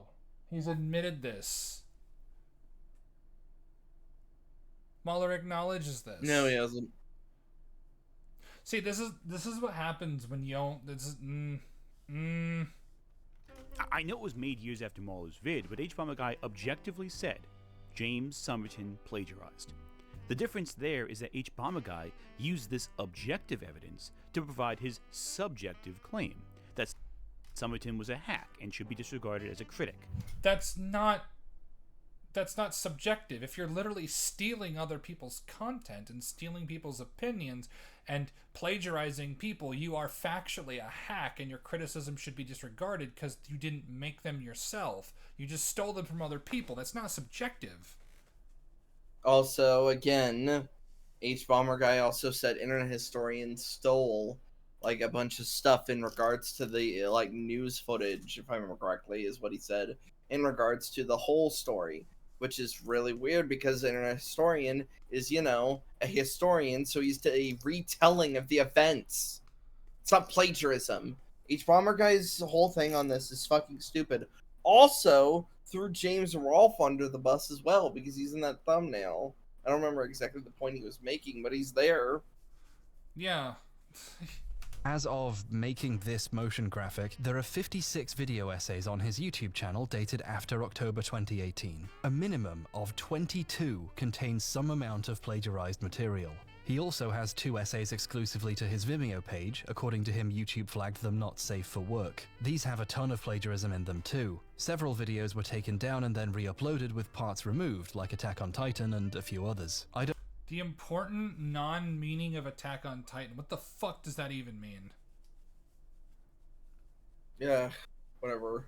I don't know how I should account for re-uploads on this list, but we should at least include videos which were deleted and never came back, like Codebreakers, and hey, welcome back Unrequited, he took that re-upload down too at some point. I wonder why. And let me be clear, this is just the plagiarism we know of. We could have easily missed the stuff in the other videos, or there could be more deleted ones we don't even know about. That's a minimum of 26 videos that steal stuff. Like James said, there's not 3 or 4 examples, there's hours of examples. An entire channel's worth. I'm skipping this part. Oops, damn it. Decision. Damn it. This is why you One don't should skip make with- ahead. It make with breaks it. information is inherently subjective. But because the video essay was so convincing and so compelling, it felt like the only logical conclusion to draw from H-Bomber Guy's information. Why was it compelling? Why was it compelling? What was the reason? What was the reason? The reason is when you provide objective factual evidence and then you give the conclusion that you have come to from that objective factual evidence, the opinion or the conclusion is based around objective factual evidence and as such is objective and factual. Japan has certain laws, such as what time of night a queer-centric show can actually be aired on TV. This show was slated for Oh, he was one of these fucking people. You know what, Harris? I'm glad you exposed him. an earlier time slot What of do the you night because What do you mean? Like what is he talk? What is one of these guys? What do you want about? Oh, like basically he like just looks at media through like a fucking like weird political lens always all the time. Oh, okay. it's first and foremost a sports anime. In order for the quiet part to be as loud as the creator wanted, it would have to have had a much later time slot than the network wanted. This is a common myth made up by Western fans of the show to explain why it wasn't gayer. They wanted to, but it was illegal. How convenient. But that law doesn't work that way, and even if it did, Yuri on Ice aired at 2:30 a.m. in the morning, the gay witching hour. They could do whatever they wanted. But now I see people continuing to spread this lie, linking Somerton's video as proof it's true. James is helping to reinforce misinformation by not checking whatever he hears on Twitter before he's... But that's not a subjective argument. This is not at all. It's not. It's literally. It's Anthony. You know what the trigger words for a subjective versus objective argument? I feel that this is what he was doing. Yeah, this is what he was doing. Yeah, he's literally saying this is what is happening. Spreads it, which is a bit concerning. Basically, I can't really watch James's videos because I care a lot about the stuff he talks about, and I can tell he's not really checked what he's saying, and that really gets to me. This is also okay. That bit was subjective, but the bit before that definitely that. Yeah. So a huge Well, difference. this is point talking about Yuri on Ice. Apparently, the content creator that H-Bomber guy was talking about was saying that Yuri on Ice had to appear on later time slots because of the gayness. Yeah. And I think that's where we're going to leave this off for now. Yeah. Remember the exact, so put it at the 44-minute mark so you remember it. I'll just write it down on my notes on my phone. All right. So, yep. That's all, folks. We'll see you in part 3 next week, probably. Watch the Dead Space videos. Yes. They're coming out throughout all of Halloween. Yes. Jake is here. The Diva is there. I'm Squidward. Yeah, that's it.